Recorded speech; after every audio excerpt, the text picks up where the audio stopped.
MWD has been saying that it's changing its business model, and they have their Camp for Water program.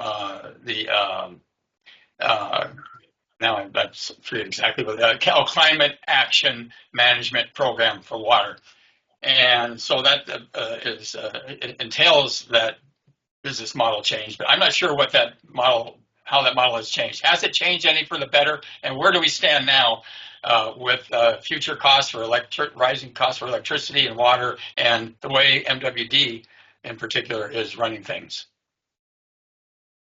There's a lot going on here. I'm going to try to unpack some of it. Okay. Let's start with MWD. Right, MWD is the largest wholesaler of water in the state. That is right. They bring water in from the north, from the Delta, and then from the east, from the Colorado River, and they sell it to regional agencies. So that's like San Diego County Water Authority and the Central Basin Municipal Water District and a whole host of others. Those entities then in turn sell it to retail agencies. Those are the cities and special districts that actually deliver water to people's homes and businesses and charge rates. So there's this sort of intermediary approach. And the model for all of this is that the sales of the water would provide enough revenue to keep all of this going. Metropolitan sells water to these other regional wholesalers. From that, they make enough money to maintain their sort of region-wide operations, maintain the pipelines and other infrastructure. The regional wholesalers, like San Diego County Water Authority, the idea was, well, they're looking after their county or area. They get enough money from selling the water to the retail agencies to maintain those sort of coordinated operations, if you will, and investments. And then the retailers, the cities and the special districts, they sell to people, right, and businesses, and their model is as long as they keep the rates at a level that people can pay, they can manage to cover all their expenses of providing retail water service, right? That's all the pipes and pumps and tanks and the chemicals and the electricity it takes to deliver treated water to homes and businesses. That model is fundamentally broken for a couple reasons. The first is climate change, which has dramatically increased the variability and overall reduced the amount of water coming in from both these major imported sources, both the Delta in Northern California and the Colorado River system, which is particularly stressed right now in the Southwest. And because of that, right, the metropolitan and the regional wholesalers like San Diego County Water Authority started looking at local water supplies, everything from recycled water to desalination, increased conservation, better management of local groundwater, stormwater capture and reuse. That shift is a good thing in terms of diversification of sources. The problem comes in where the financial management has not matched the reality. The whole foundation of this system was predicated on basically increasing sales. That there would be sufficient demand for water to drive sales that would allow all of these water systems, all of these agencies to continue to function at their sort of baseline budget levels, and that simply hasn't been the case. So why has the demand been going down from the consumers?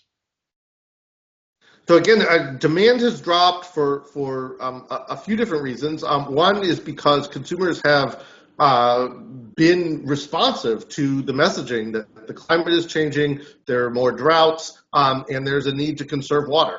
And people in Southern California in particular have responded very well to that message over 3 decades now, but particularly over the last 2 decades, where we've had more frequent and severe droughts in succession.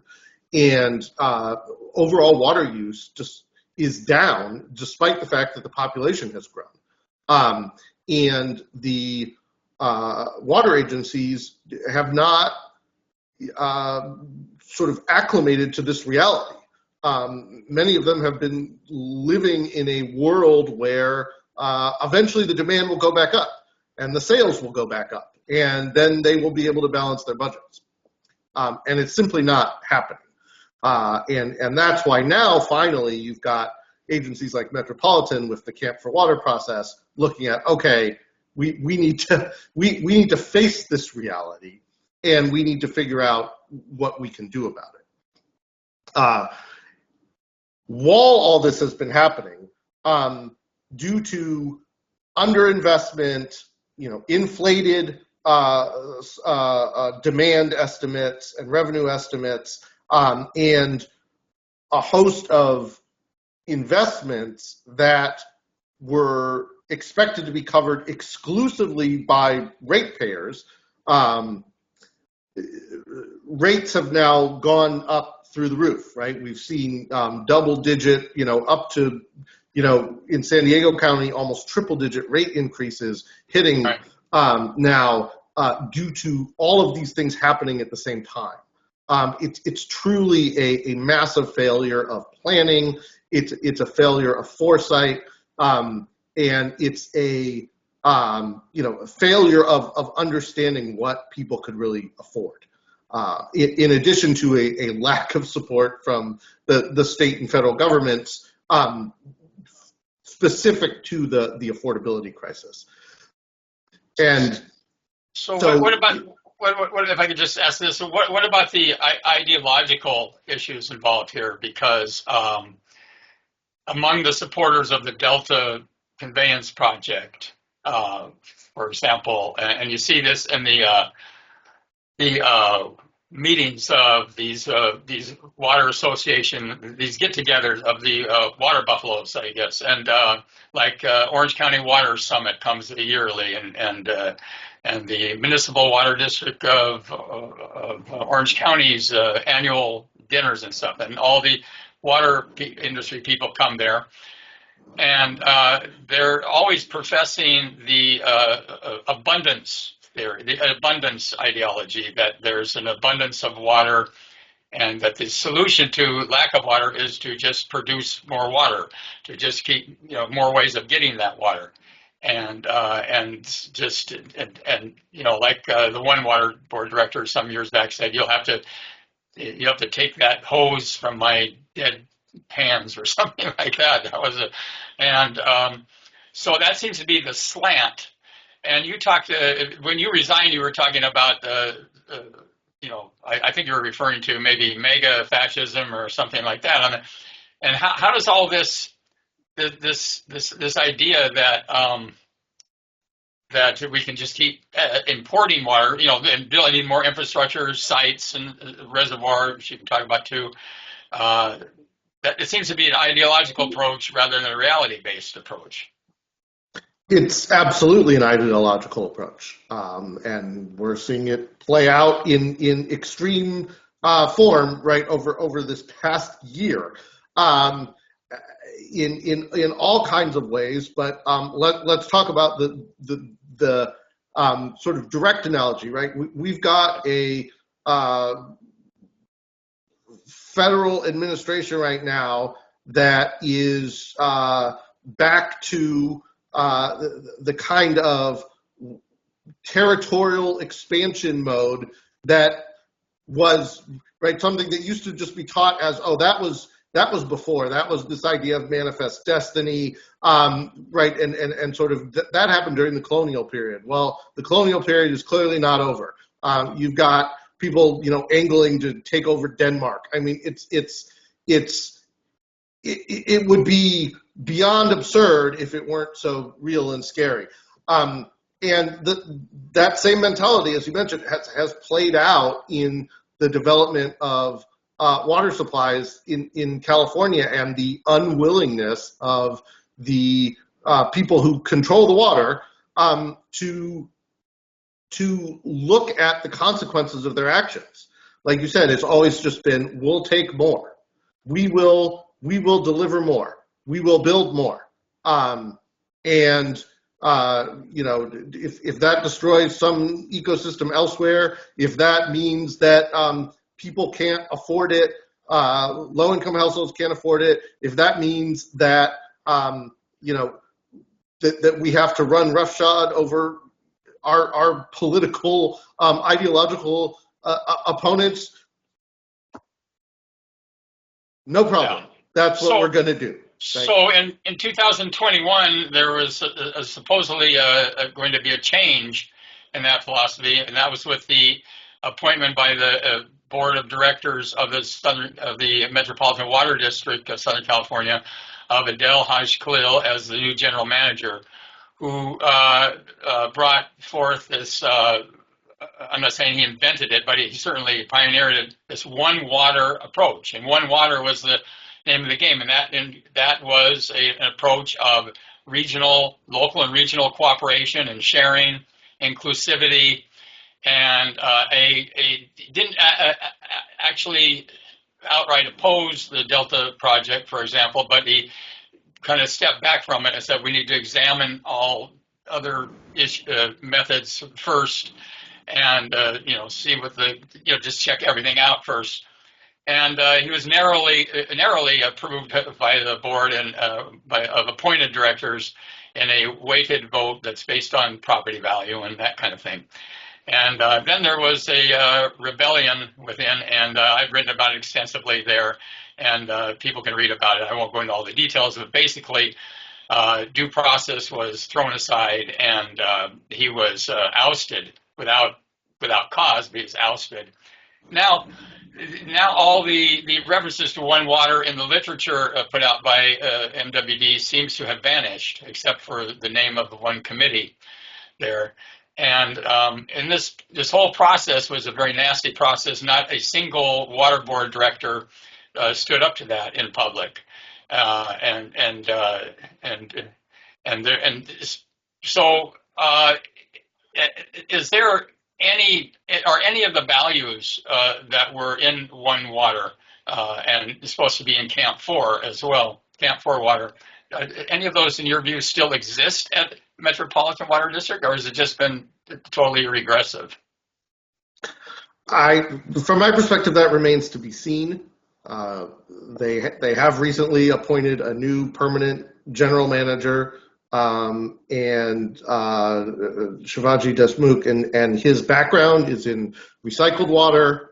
He served at Inland Empire and at West Basin before that, and was a big supporter of recycled water development. So, which is one of the sort of core local supplies that is encompassed in the one water concept. Now, the general manager is not the board. The board ultimately makes the decisions about the direction of the agency. So I don't know.